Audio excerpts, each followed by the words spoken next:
আসসালামু আলাইকুম। আশা করি আপনারা সবাই ভালো আছেন। আমরাও ভালো আছি আলহামদুলিল্লাহ।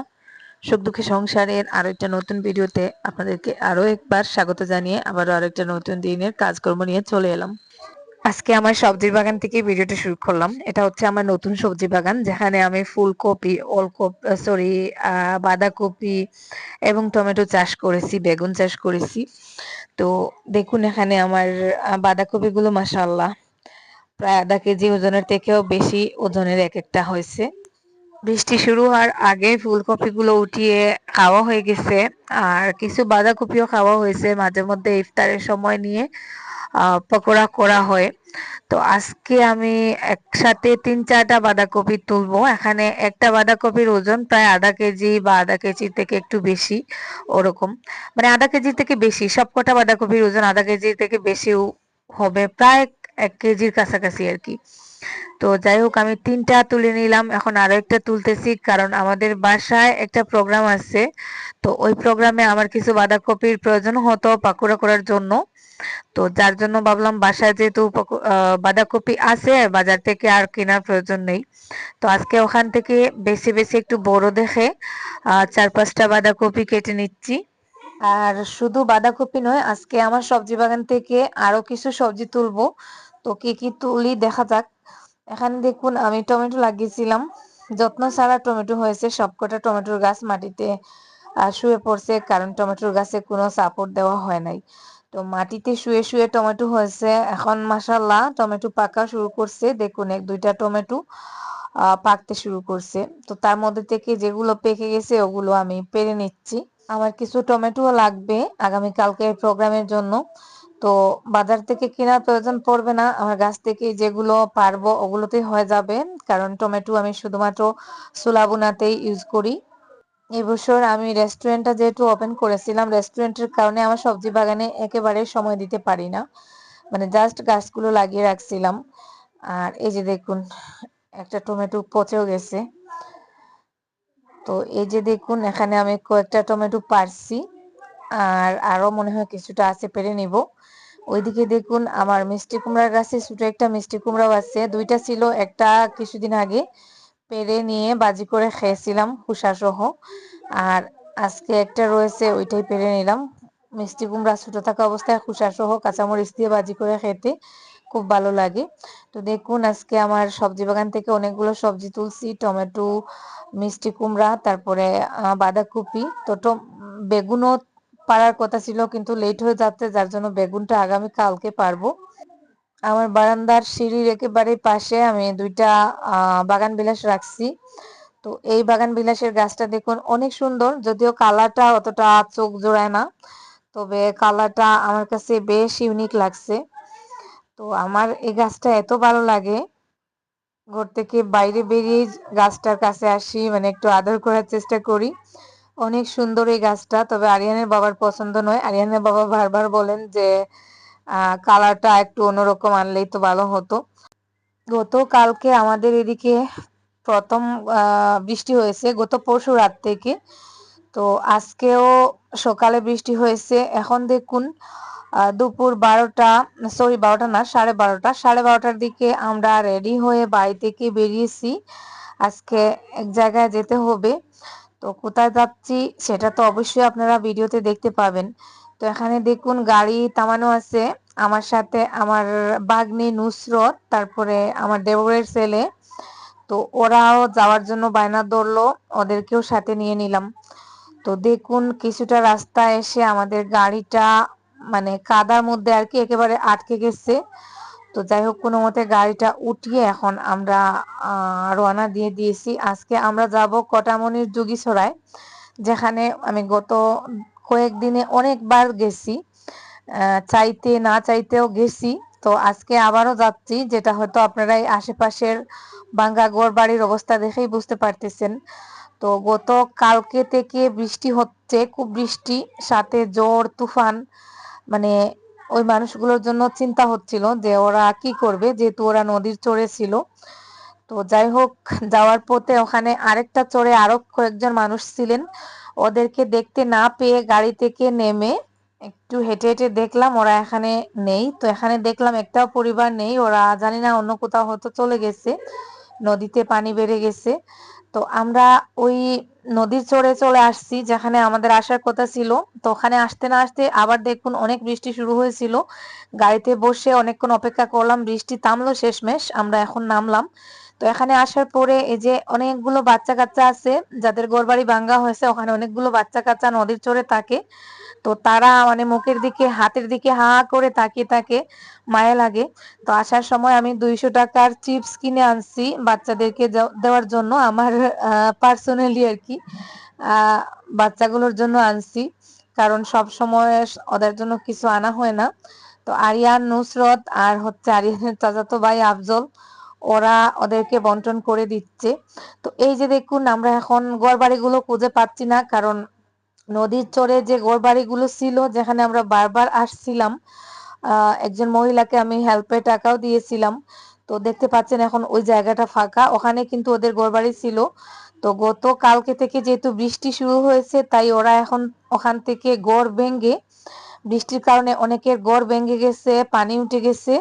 তো খুব কষ্টে এই যে দেখুন ওরা কোনো মতে আর কি বাঁশ জালের নিচে গাছতলায় মানে নদীর পাড়ের কিনারে একেবারে সাইড দিয়ে ওরা হচ্ছে ছোট ছোট করে আবার ঝুপড়ি তৈরি করেছে।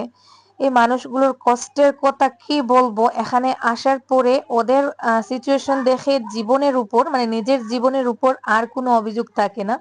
ওই যে দেখুন আগে যে চরে ওরা ঘর বাড়ি তৈরি করেছিল, ওই চরটা এখন পানিতে ডুবে গেছে। তো এই যে কিডনি ডিজিজের যে মহিলা, উনাকে একজন আপু জাকাতে টাকা দিয়েছিলেন, যেটা পৌঁছানোর জন্য আর কি বলেছিলেন। তো সেই সাথে আরেকজনও কিছু টাকা দিয়েছিলেন। তো যাই হোক, সবটা মিলে আমি নিয়ে আসছি।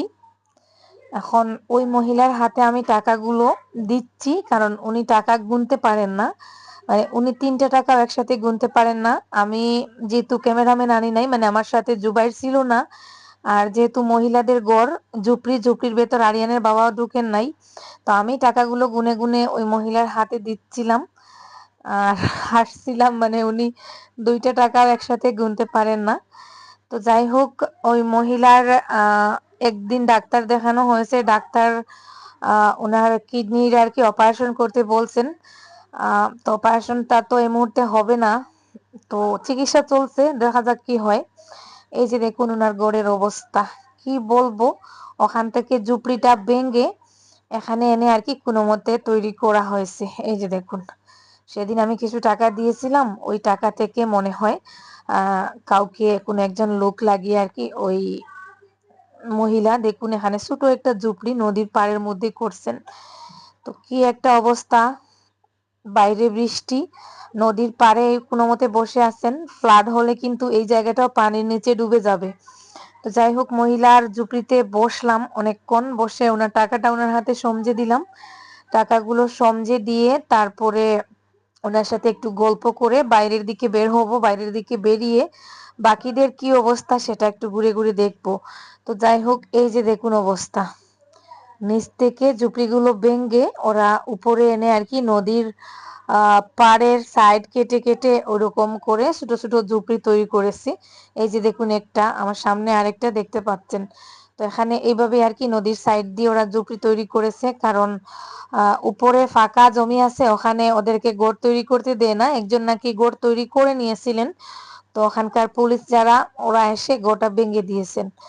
তো কি অবস্থা হবে এইবার বর্ষাকালে ওদের, আমি সেটাই ভাবতেছি। এই যে দেখুন একটা ঘরের অবস্থা, ওই ঘরের উপরে পলিথিনও নেই। তো ঘরের ভেতরে পানি পড়তেছে, ঘরের ভেতরটা মানে কাদা একেবারে চাপচেপা অবস্থা আর কি। তো ওখানে ওরা রান্না বান্নাও করে, আবার এই যে দেখুন মাটির মধ্যে বস্তা পেতে ওখানে ওরা ঘুমায়।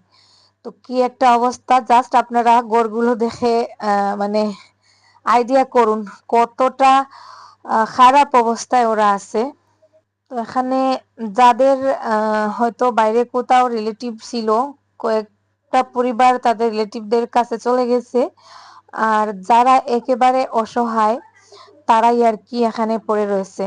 তো এই যে আরেকজন মহিলা, মহিলা বলতে ওই যে উম আমি ১ম দিন ভিডিও করেছিলাম, বলেছিলাম একজন বিধবা, উনার ৩ মেয়ে, একটা মেয়ে বিবাহিত আর আরো ২ টা বিবাহ উপযোগ্য। তো ওই মহিলাকে না পেয়ে ওই মহিলার যে মানে বিবাহিত মেয়ে আরকি বাড়িতে আ মনে হয় ডিভোর্সি, জানি না, জামাই হয়তো তাড়িয়ে দিয়েছে। তো ওর কাছে আরকি টাকাটা তুলে দিলাম। তো এই যে দেখুন তাদের ঘরের অবস্থাটা আরো শোচনীয়। ওরা একটা বাঁশঝাড়ের নিচে এরকম পলিথিন দিয়ে ছোটখাটো একটা ঝুপড়ি তৈরি করেছে। মানে ঠিক একটা ভূতের বাড়ির মতন লাগতেছে দেখুন। তো এখানে ওরা কিভাবে রাত কাটাবে তাও ৪ জন মানুষ। এই যে দেখুন উপরে বাঁশঝাড় আর বাঁশঝাড়ের নিচে ওরকম ছোট্ট একটা ঝুপড়ি করেছে। আর যেহেতু এখনো বৃষ্টি পড়তেছে, বৃষ্টির মধ্যে কি একটা ঠান্ডা ওয়েদার। আর এই যে দেখুন ওদের বাড়িঘরগুলো যেখানে ছিল, তো জায়গাটা ওরা একেবারে ধ্বংস করে দিয়েছে, সব গাছ-গাছালি কেটে জায়গাটা ফাঁকা আছে, কিন্তু আমি বুঝতে পারি না ওখানে ওই মানুষগুলো থাকলে কি হয়। তো এই যে দেখুন আরেকজন আপু আমাকে কিছু টাকা দিয়েছিলেন, বলেছিলেন ওখানকার মানে গৃহহারা মানুষদেরকে আমি আমার ইচ্ছা খুশি আর কি হয় খাবার দাবার কিনে দিতে, বা যেটা ইচ্ছা আমার পছন্দ হয়, যেটা যেরকম আমার সুবিধা হয়। তো আমি কয়েকটা পরিবার দেখে আর কি অসহায় যাদের এখন এই মুহূর্তে ঘরের উপরে টিন লাগানো টাকা নেই, ঝুপড়ির উপরে, তো এরকম কয়েকটা পরিবার দেখে আর কি টাকাগুলো একটু একটু করে ভাগ করে দিয়ে দিয়েছি। আর আমরা কিডনি ডিজিজের ওই মহিলার হাতে, বাকি যে আরেকজন আপু জাকাতে টাকা দিয়েছিলেন, তো ওইটা আর কি ওই মহিলার হাতে দিলাম। তো যাই হোক এখন ইফতারের সময় চলে আসছে। এই যে দেখুন আরেকটা ঝুপড়ি, উপরে বাঁশগুলো ওইভাবে ফেলে রাখা হয়েছে কোনো মতে। তো ইফতারের টাইম চলে আসছে, আমরা এখন গাড়ির ওখানে চলে যাব। গাড়িতে টুকটাক ইফতার নিয়ে আসছিলাম। তো ঘরগুলোর অবস্থা দেখুন। কেন আমার ইসলাম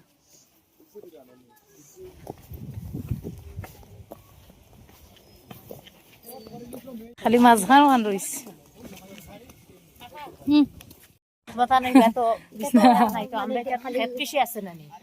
তুমি তাই জানি না, এটাই বুঝতে একটু আগলাম ইবেদি অনন নেই।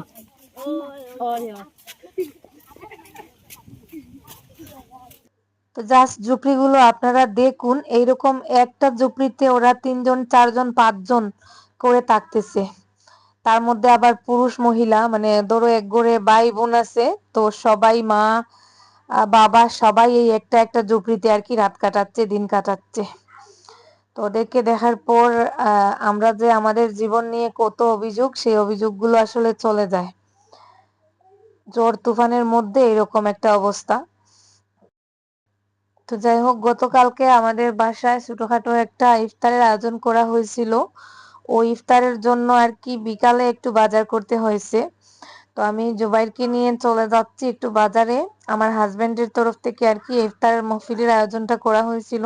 তো আমার একটা ড্রেস সেলাইতে দেওয়ার কথা ছিল, যার জন্য আমিও চলে আসছিলাম ড্রেসটা নিয়ে যাওয়ার, সরি সেলাইতে দেওয়ার জন্য। ওই যে সেদিন অনলাইন থেকে আর কি যে ড্রেসটা আনছিলাম ওটা সম্পূর্ণ রেডি না, তো ওটা রেডি করার জন্য টেইলারের কাছে দিলাম। তো তারপরের দিন দেখুন সকাল হতে না হতে রান্না বান্না শুরু। তো এতদিন বৃষ্টি হয় নাই, কিন্তু যেই আমরা ইফতার মাহফিলের নামটা নিয়েছি, সবাইকে দাওয়াত দেওয়া হয়ে গেছে, ওই দিন রাত থেকে বৃষ্টি শুরু হয়ে গেছে।